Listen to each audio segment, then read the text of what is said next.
Morning बच्चों, आज मैं आपको 3.1 एक्सरसाइज इस वीडियो लेक्चर में बताने वाला हूं। तो देखें ज़रा, इसमें सबसे मेन काम क्या है कि आपको इक्वेशन बनानी पड़ती। क्या बनानी पड़ती? तो बच्चों ध्यान दो, पहला क्वेश्चन देखो क्या कह रहा है। Aftab tales his daughter, Aftab जो है अपनी बेटी से बताता है, क्या कहता है? 7 years ago I was 7 times। चलो कोई बात नहीं, एक बात समझते हैं पहले। इस क्वेश्चन में आपको साफ साफ समझ में आ रहा है कि आफ्ताब है और उसकी बेटी है, दो बंदे हुए ना, दोनों की एज को हम, एक की एज को x, एक की एज को y ईयर्स मान लेंगे, क्योंकि हम लोग टॉपिक कौन सा पढ़ रहे हैं? Linear equation in 2 variable. तो दोनों की एज को x और y के रूप में मानना पड़ेगा। तो देखो सबसे पहले क्या करेंगे, लेट आफ्ताब प्रेजेंट एज, बच्चों ध्यान रखिए हमेशा प्रेजेंट एज मानते हैं। प्रेजेंट एज x ईयर, ये मान लिया, एंड हिज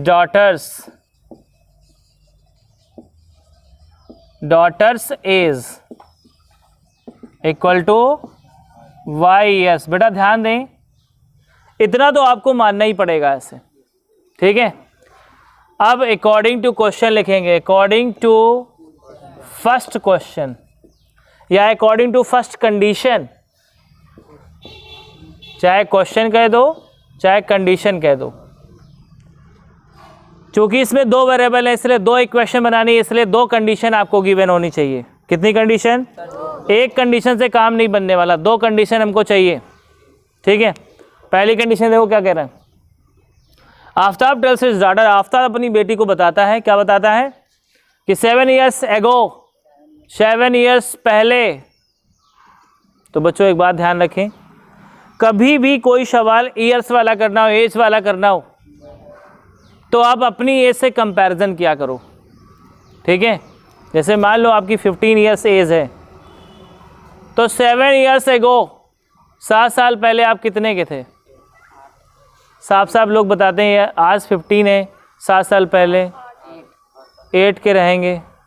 अब मेरा क्वेश्चन है आपसे, आपने अपनी एज में क्या किया?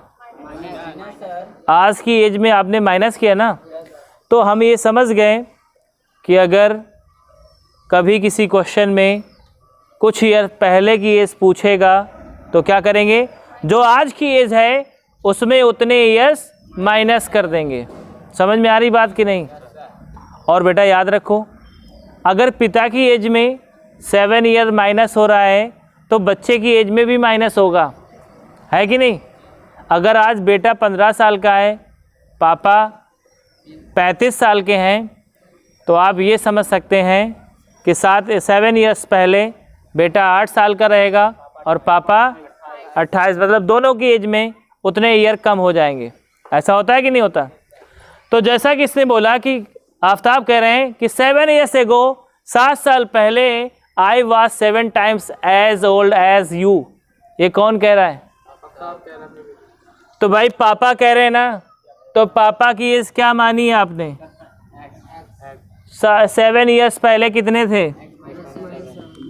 दोनों की एज को अगल बगल लिख लेना। क्या करना? बिटिया की एज बेटे की एज कितनी है? बिटिया है, सॉरी, तो y माइनस 7 ऐसे लिख लेना। और बेटा ध्यान रखो, हमेशा इक्वल करने की बात आती है कि इक्वल कैसे करें। आफ्ताब क्या कह रहे हैं? 7 years पहले मैं आपकी एज का कितना था? 7 times। मतलब ये पिताजी हैं आफ्ताब और ये उनकी बेटी है। ये कह रहे हैं मैं आपका 7 times हूँ, पिताजी कह रहे हैं।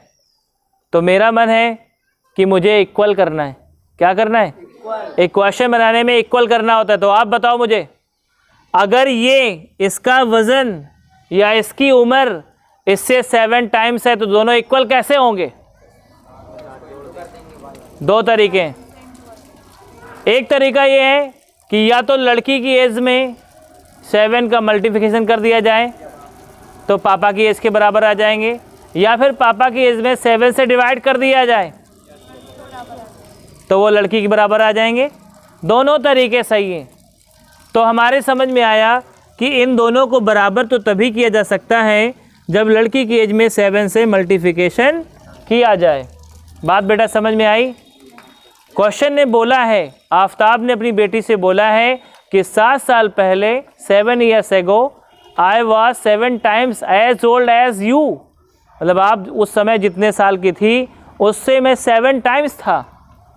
तो आफ्ताब की एज 7 years पहले लिखी, बेटी की एज लिखी और उसमें 7 times कर दिया। ऐसा करने से दोनों की एज क्या हो गई? और हमें हर हाल में इक्वल लाना होता है। क्या लाना होता है? जिस बच्चे को इक्वल लाना आ गया वो आसानी से कर सकता है। चलो भाई इसको सॉल्व करते हैं। x - 7, अब इस 7 का इस ब्रैकेट में क्या है? इनटू, तो चलो करो भाई इनटू, तो ये हो जाएगा 7y - 49। एम आई राइट? समझ में आ रहा है? अब देखिए x - 7y को इधर ले आओ। 7y इक्वल टू कितना? -49 प्लस का 7, तो x - 7y इक्वल टू कितना आ गया? -42। चाहो तो x की वैल्यू भी निकाल सकते हो यहाँ से, क्यों भाई? तो x की वैल्यू क्या आ जाएगी? 7y प्लस का हो जाएगा माइनस का 42। इसको इक्वेशन 1 बना लो, सब्स्टिट्यूशन मेथड से सॉल्व कर लेंगे। किससे?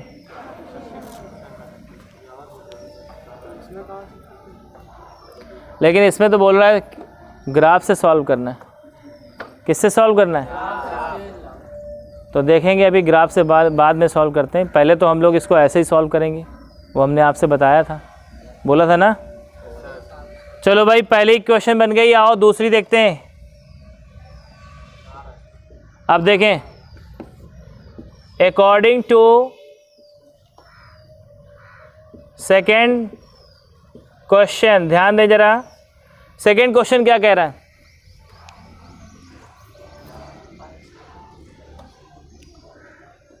थ्री ईयर्स नाउ का मतलब क्या हुआ? आज से 3 वर्ष बाद। आज से 3 वर्ष बाद। अब आप बताओ, अगर आप 15 साल के हैं, 3 साल बाद कितने के हो जाएंगे? साफ साफ समझ में आ रहा है। अपनी एज से ही हमेशा लेके चलो, अपनी एज पे दिमाग लगाओ कि आज 15 के हैं तो आप 3 साल बाद कितने के हो जाएंगे? 18 के हो जाएंगे ना, मतलब 3 प्लस कर दिया ना। तो दोनों के एज में फटाफट उतना प्लस कर दीजिए। तो अकॉर्डिंग टू क्वेश्चन लिखने के बाद क्या करेंगे? पिताजी जो थे उनमें 3 प्लस कर दिया, बेटा था बिटिया थी तो उसमें भी 3 प्लस कर दिया, है ना। अब जो कह रहे हैं वो करेंगे। क्या कह रहे हैं? 3 years now I shall be 3 times, मैं आपका 3 times होऊंगा। मतलब मेरी उम्र कितनी होगी? 3 times। तो बराबर कैसे होगी? 3 से मल्टीप्लिकेशन करना पड़ेगा। 3 times मतलब 3 गुना, 3 से आपको गुणा करना पड़ेगा। अब आगे देखो, x + 3 इक्वल टू क्या हो गया? 3y + 9। तो x, अब यहाँ पे क्या करें? -3y बराबर क्या हो जाएगा? 9 में 3 माइनस हो जाएगा, 6 आ जाएगा। ये इक्वेशन सेकेंड हो गया। मैंने आपसे कहा था कभी भी ग्राफिकली सॉल्व करना हो, देखो इन्होंने आगे बोला है represent this situation algebraically and graphically. Algebraically तो मैंने दिखा दिया, इसको एल्जेब्रिक के रूप में तो दिखा दिया। और आपसे क्या कह रहा है? इसको और कैसे दिखाना है? ग्राफिकली, मतलब इनके ग्राफ खींचने। इसका मतलब इसमें सॉल्यूशन नहीं करना। देखिए इसमें आंसर नहीं आ रहा होगा, अगर आएगा तो सॉल्यूशन करना पड़ेगा। वो इसमें वैसे बोला नहीं गया, इसने कहा ग्राफ केवल दिखाएं।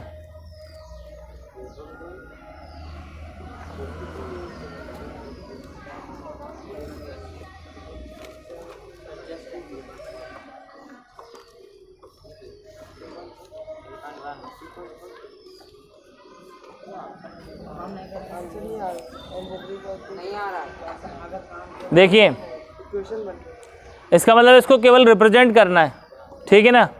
तो देखो एल्जेब्रिकली तो ये हो गया आपका ये पहला इक्वेशन। तो इसको क्या करो, 6 को इधर ले आओ, बराबर इक्वल टू 0 कर लें। सही स्टैंडर्ड फॉर्म में इसको चेंज करना पड़ेगा। तो क्या हो जाएगा, x माइनस 7y और प्लस का 42 इक्वल टू 0। देखो ये दो इक्वेशन आ रहे होंगे, आ रहे हैं। तो ये हमने कैसे इसको प्रूफ निकाल दिया, एलजेब्रिकली, ठीक है ना। अगर वो मेरे से कहता है कि सॉल्व करके दोनों की एज निकालो तो सॉल्व करते हैं, ठीक है। अब ग्राफिकली दिखाना है तो मैं ये साफ कर रहा हूँ और ग्राफ खींचना आपको दिखा रहा हूँ कैसे ग्राफ खींचेंगे। देखें ज़रा, दोनों इक्वेशन से टेबल बनाएंगे और अपने मन से टेबल बनाएंगे ऐसी जिससे कि देखो भाई, हमने कहा था आपसे कि टेबल बनाने में क्या करते हैं, y के टर्म को एक तरफ रखते हैं और x के टर्म को दूसरी तरफ ले जाते हैं। ज़रा गौर करें, 7y को क्या करेंगे, हमने मान लिया 7y को हम उस तरफ ले जा रहे हैं, तो इधर क्या बचा, x प्लस 42 बचेगा। y की वैल्यू क्या हो जाएगी, x प्लस 42 अपान में क्या 7। इस तरह से आप ऐसे इसका टेबल बना लेंगे, यहाँ पे x लेंगे, यहाँ पे y। ऐसे ही बेटा इस इक्वेशन को देखते हैं, देखो क्या दिया हुआ है, 3y को उधर ले चलो तो क्या हो जाएगा, 3y इक्वल टू कितना, x माइनस 6। तो y इक्वल टू क्या हो जाएगा, x माइनस 6 अपान में 3। इस तरह से अब मैं इन दोनों को साफ कर रहा हूं, इसकी भी टेबल बनाते हैं। देखें जरा, कल मैंने आपसे बताया था कि जब भी हम लोग कभी ग्राफ हमें बनाना हो तो क्या करना चाहिए, x की वैल्यू ऐसी लिखनी चाहिए जिससे कि फ्रैक्शन ना आए, क्योंकि फ्रैक्शन में प्रॉब्लम होती है ना। चलो भाई दिमाग लगाते हैं यहाँ पे, x की वैल्यू अगर 0 रखते हैं तो भाई 0 रखेंगे तो 7 6 आ गई y की वैल्यू, आ रहा है ना समझ में। आगे देखें, अब x की वैल्यू क्या रखें, -7। थोड़ा छोटा करो, मेरी इच्छा तुम्हारी भी इच्छा है, जो करना चाहो करो। 7 माइनस का, जब आप इसमें माइनस करेंगे 35 आएगा। 35 में जब 7 से डिवाइड करेंगे, 7 5 जा 35। आ रहा है बच्चों समझ में। अब आगे देखें, बस 3 पॉइंट लेंगे, ज़्यादा नहीं लेंगे, ऐसे तो लेते रहोगे आप, दिन भर लेते रहोगे, ठीक है। आगे बढ़ते हैं, देखो इधर x की वैल्यू क्या रखें, प्लस का 7 7 जा 49, 7 प्लस का 49 हो जाएगा, 7 7 जा 49। मेरे ख्याल से समझ में आ गया होगा। अब आगे बढ़ते हैं, इस पे आओ, इस टेबल में बताओ भाई x की वैल्यू क्या रखोगे। आप लोग होशियार हो गए हो, 0 शुरुआत करते हो। आओ भाई 0 रखो, -2। आप क्या रखें, 3 रख दिया, कितना आएगा, -1। 3 रखेंगे, ये घट जाएगा, माइनस को 3/3 मतलब -1। और बताओ, नहीं -3 तो माइनस का 3 आ जाएगा। ये -3 -9, -9 को 3 से माइनस डिवाइड करेंगे, क्या आएगा, -3। नहीं आया समझ में। तो ये बच्चों आपको ये बात समझ में आ गई कैसे नंबर लेते हैं, x की वैल्यू कैसे लेते हैं, पता चल गया आपको। ताकि ऐसी वैल्यू लें जैसे जिससे फ्रैक्शन ना आए, ठीक है। अब देखो हम ग्राफ खींच रहे हैं, यहाँ पे ग्राफ खींचने के लिए जगह नहीं बची अपने पास। चलो यहाँ पे ऐसे खींच लेते हैं, ठीक है। रुको रुको रुको, ऐसा करते हैं, दोनों के पॉइंट को ऊपर छाप देते हैं, ठीक रहेगा। देखो पहली टेबल का पॉइंट क्या था, 0,6 और क्या था -7,5 और क्या था 7,7। ठीक है बेटा। आप ज़रा ध्यान दें, इस पे आते हैं, बताओ 0, -2, 3, -1।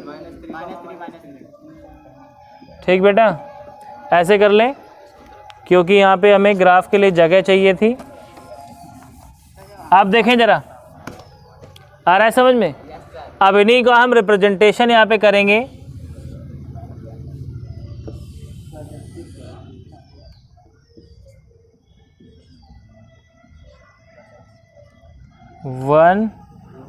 2 3 4 5 6 7 8।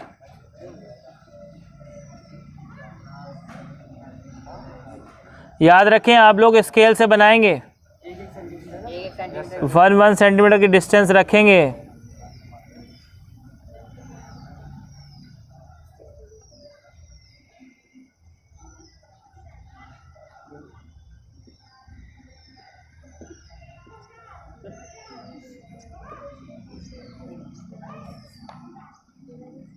इस वाले आपने साथ ही बना, कितने भी बना सकते हो, एरो लगा हुआ है ना, एरो मतलब होता है कि कोई कमी नहीं नंबर होगी।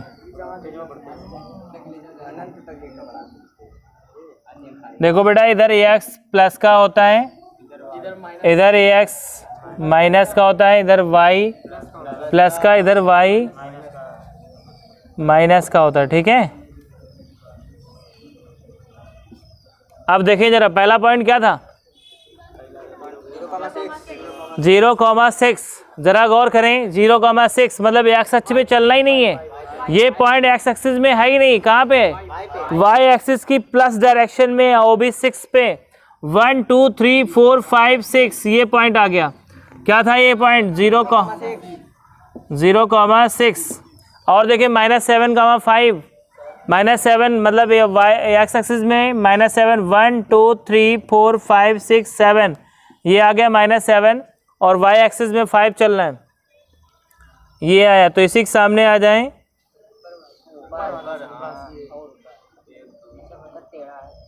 यहाँ पे आएगा, कितना आ गया, -7,5 ऐसे रखना। ठीक है, अब आगे देखो और क्या है, 7,7 एक्स एक्सिस पे 7 चलना है, 1 2 3 4 5 6 7 2 3 4 5 6 7 ये आ गया 7, और 7 1 2 3 4 5 6 7 यहाँ पे आ गए,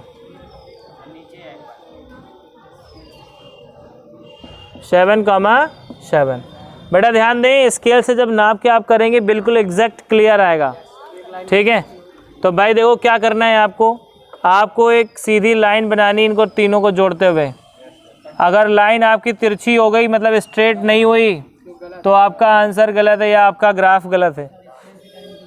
ठीक है, बिल्कुल सही आएगी, एकदम एग्जैक्ट सीधी लाइन आएगी। आया समझ में? आओ भाई दूसरी लाइन देखते हैं।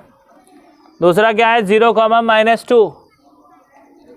बताओ भाई, एक्स एक्सिस पे चलना ही नहीं, वाई पे माइनस डायरेक्शन में चलना है, वो भी 2। तो ये हो जाएगा क्या, 0,-2। अब क्या रखें, 3,-1। 3 देखें, एक्स एक्सिस में 3 चलना है, 1 2 3, और वाई एक्सिस में -1 मतलब यहाँ पे। तो ये हो जाएगा क्या, 3,-1। अब आगे आते हैं, -3,-3 मतलब एक्स एक्सिस पे इधर आ जाएंगे, 1 2 3, और वाई एक्सिस में भी 3, तो इसके सामने आ जाएंगे, ये पॉइंट हो जाएगा आपका यहाँ पे। कितना आ जाएगा, -3,-3।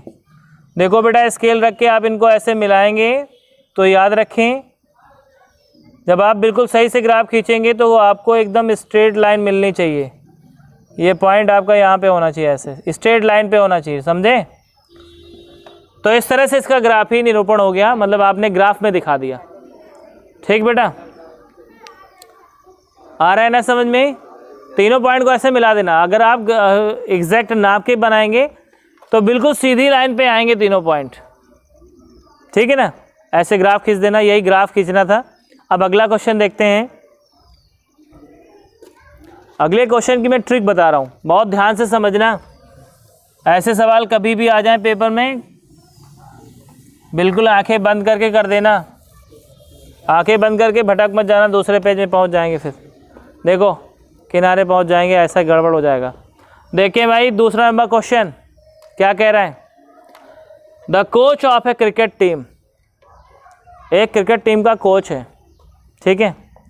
बंदा क्या करेगा, बाई 3 बैट्स, 3 बैट्स खरीद रहा है, 6 बॉल्स, 6 बॉल खरीद रहा है फॉर ₹3900। कितने में? 3900 रुपये में ये तीनों चीज़ें खरीद रहा है। बहुत ध्यान से समझें। लेटर सी बाइज अनदर बैट। अरे भाई ध्यान से सुने, जब ऐसा क्वेश्चन हो तो आप क्या, 2 चीज़ें खरीद रहे हैं ना, बैट एंड बॉल, तो लेट कर लेंगे। Let the cost of 1 bat is x, the cost of 1 ball is y। तो यहाँ पे लेट करो, सॉल्यूशन डाला यहाँ पे, क्या लिखेंगे? Let the cost of 1 ball, पहले बैट है कि बॉल है? 1 बैट इज x या ₹x, ठीक है। And the cost of 1 ball is rupees कितने? y। अब अकॉर्डिंग टू फर्स्ट क्वेश्चन, पहला क्वेश्चन देखो क्या कह रहा है, 3 बैट्स। रुकना, बताओ भाई, एक बैट की कीमत 100 रुपये, 3 बैट्स की कीमत कितने रुपए? क्या किया आपने? 100 में आपने किया क्या? बड़ा आसान है कहने सर। अच्छा, एक बैट की कीमत 100 रुपये, 3 बैट की 300। अब ये 300 आया कैसे? आपने 100 में 3 का मल्टीप्लिकेशन कर दिया, किया कि नहीं किया? ऐसे ही अगर एक बैट की कीमत मैंने x मानी है, तो बताओ यहाँ पे 3 बैट खरीद रहा है बंदा, 3 बैट की कीमत कितनी हो जाएगी? बच्चे होशियार हो गए। 3x प्लस, आगे बढ़ो भाई, कितनी बॉल खरीद रहे हैं? तो क्या हो जाएगा? एक बॉल की कीमत y, तो 6 बॉल की 6y। दोनों कुल मिला के पैसे कितने दिए उन्होंने? कितने रुपए में खरीदा है? 3900 रुपीज़, ठीक है। इक्वेशन नंबर फर्स्ट आपने क्रिएट कर दिया। कोई समस्या? इक्वेशन बनाना आना चाहिए बेटा।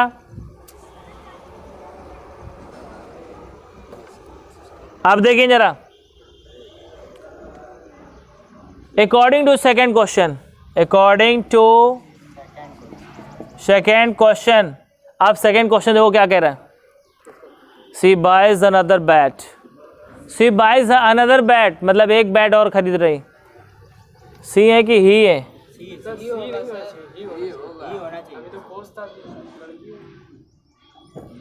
ही बाइज अनदर बैट, अनदर मतलब यहाँ पे एक बैट की बात कर रहा है। और बॉल कितने खरीद रहे हैं?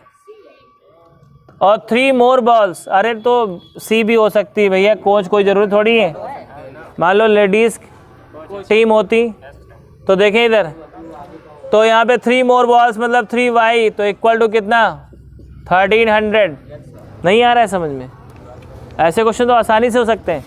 अब ज़रा गौर करो, 2 इक्वेशन आपके सामने हैं, पहली इक्वेशन वो, दूसरी इक्वेशन ये। देखें ज़रा करना क्या है इसको, रिप्रेजेंट द सिचुएशन एल्जेब्रिकली कर दिया है भाई।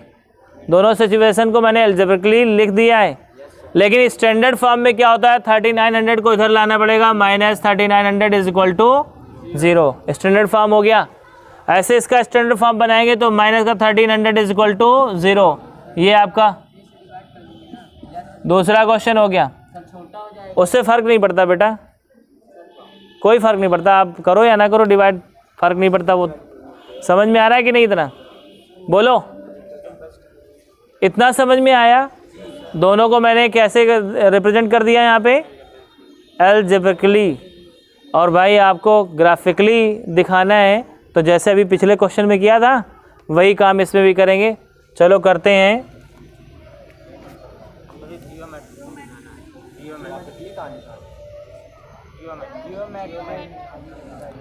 जियोमेट्रिकली का मतलब ग्राफिकली ही होता है। ज्योमेट्री में दिखाना है, ज्योमेट्री का मतलब ग्राफ है तो होता है। आप देखें जरा, यहाँ से y की वैल्यू निकालो, देखो जरा 6y इक्वल टू क्या हो जाएगा? 3900 माइनस 3x। समझ में आ रहा है? देख लो बेटा, अब यहाँ से y की वैल्यू निकलेंगे, क्या आएगा? 3900 माइनस 3x अपान में 6। चलो भाई, इससे पहले टेबल बनाएंगे, अब दूसरे में आ जाओ।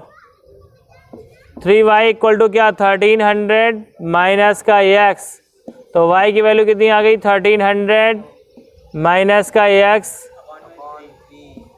अपान में 3। नहीं, अब देखें ज़रा, अब मैं यहाँ से इसका टेबल एक तैयार कर रहा हूँ, ध्यान दें ज़रा।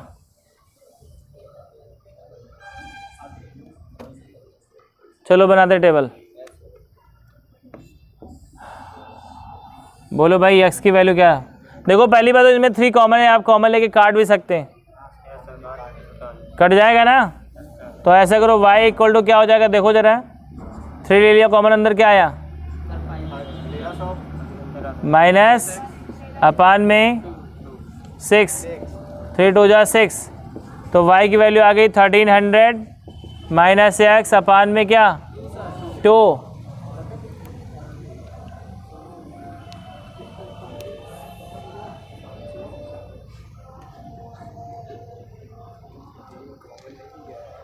ठीक बेटा, क्या हुआ?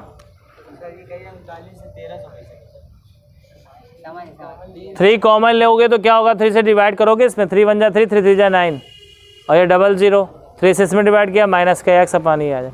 तो ऐसे बेटा आ गया। देखो इसकी टेबल मैं यहाँ पे बना दे रहा हूँ। आप देखते हैं आप लोगों का दिमाग काम करता है कि नहीं। बताओ भाई, x और y की वैल्यू निकालना है। x की वैल्यू क्या माने? देखो x की वैल्यू ऐसी माननी है कि जिसको इसमें अगर माइनस करें तो ऐसा नंबर आए जो 3 की टेबल में आता हो। और यहाँ 100 से नीचे बात नहीं करनी, क्योंकि बाद में हम 100 को 1 सेंटीमीटर मानने वाले हैं, क्योंकि 1300 100 थोड़ी बना पाएंगे हम लोग, है कि नहीं। तो बताओ x की वैल्यू क्या माने? किसी ने बोला सर 100 मान लेते हैं, बिल्कुल सही, सहमत हूँ मैं आपकी बात से। 100 लिखोगे यहाँ पे, 1300 में माइनस करोगे 1200 आएगा, 1200 को 3 से डिवाइड करोगे 400। बहुत अच्छे। क्या जीरो से काम बनने वाला नहीं था? जीरो अगर लिख देते 1300 अपान 3 आ जाता, फ्रैक्शन आ जाती, प्रॉब्लम क्रिएट हो जाती है ना।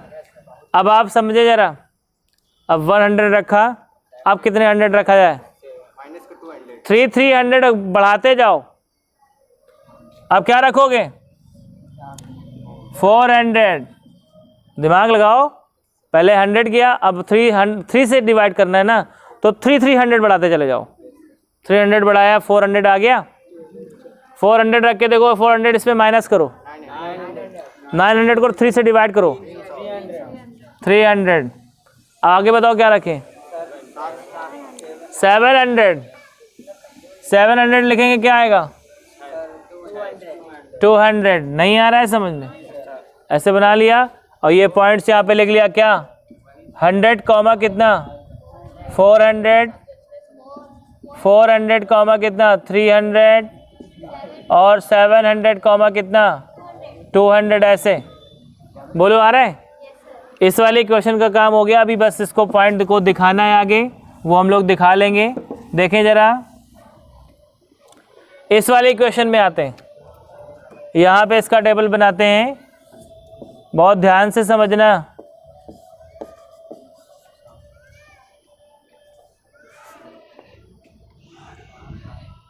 अब देखें ज़रा, बोलो भाई, 2 से डिवाइड करना है, x की जगह क्या लेना चाहिए? किसी ने कहा सर 100 ले लीजिए, ले लिया। बताओ भाई, 100 इसमें माइनस करेंगे, 1200 है, 2 से डिवाइड करेंगे 600। आगे बढ़ो, 2 से डिवाइड करना है, 2 2 100 बढ़ाते जाओ, क्या ले लें? 300 माइनस करें, कितना आएगा? 500। 500 को 2 से डिवाइड करो, ओ सॉरी 1000 आएगा, 1000 को 2 से डिवाइड करेंगे 500 हो जाएगा। ऐसे समझ में आ रहा है? दोबारा समझ लें, 300 इसमें माइनस करेंगे 1000 आएगा, 1000 को 2 से डिवाइड करेंगे, कितना आएगा? 500। ऐसे आया। अब आगे देखें, 2 और बढ़ा दो, 500, क्या आएगा? 400। अरे कैसे 400 आएगा यार? 500 इसमें माइनस करो, 500 जब इसमें माइनस करो 800 आएगा, 800 को 2 से डिवाइड करो 400। अब देखें जरा, अब यहाँ पे पॉइंट नोट करेंगे क्या, 100 कॉमा कितना 600, 300 कॉमा कितना 500 और 500 कॉमा कितना 400। इधर देखें,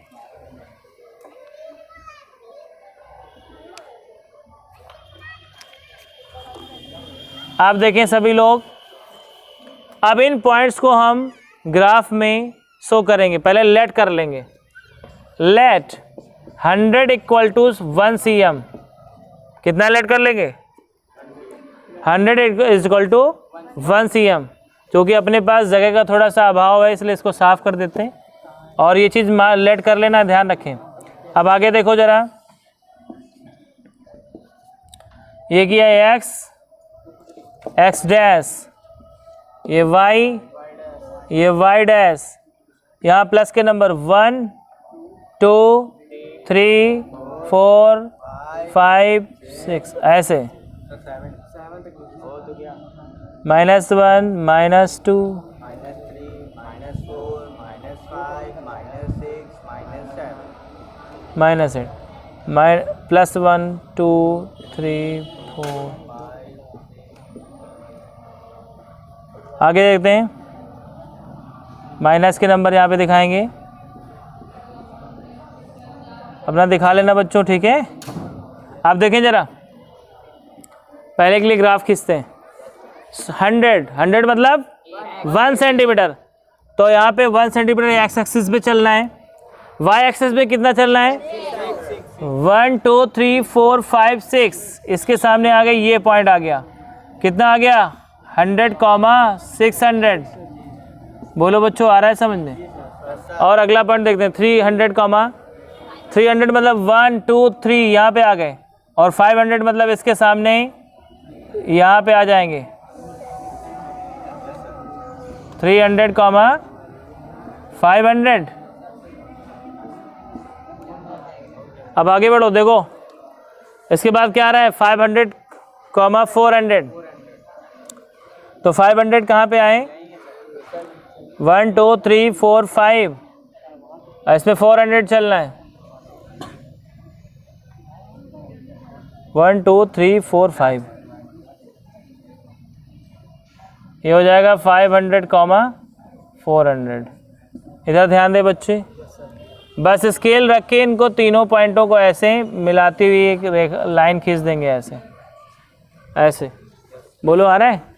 अब आगे बढ़ते हैं, दूसरा इसी में देखते हैं, 100 कामा 400। 100 कहाँ पे है, ये 400 कहाँ पे होगा 1 2 3 4, ये आ गया 100 कामा 400। देखें इधर, फिर 400 कामा 300, 1 2 3 4, 400 ये आ गया और 300 यहाँ पे आएगा,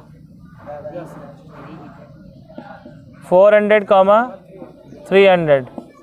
इसके बाद देखें 700 कामा 200, 700 कामा, तो 1 2 3 4 5 6 7, और 200 कहाँ पे, ये आएगा 7 कॉमा 200, 700 कॉमा 200। इधर देखें, स्केल से रख के इसको ऐसे मिलाते हुए लाइन खींचेंगे। और बेटा ध्यान रखें, इधर ध्यान दें, कुछ इस तरह की लाइनें आएंगी। हो सकता है जब आप सही से मेजर करेंगे ये पैरेलल आ सकती। क्यों आ सकती हैं, क्योंकि इनकी कंडीशंस ऐसी बन रही, ठीक है। तो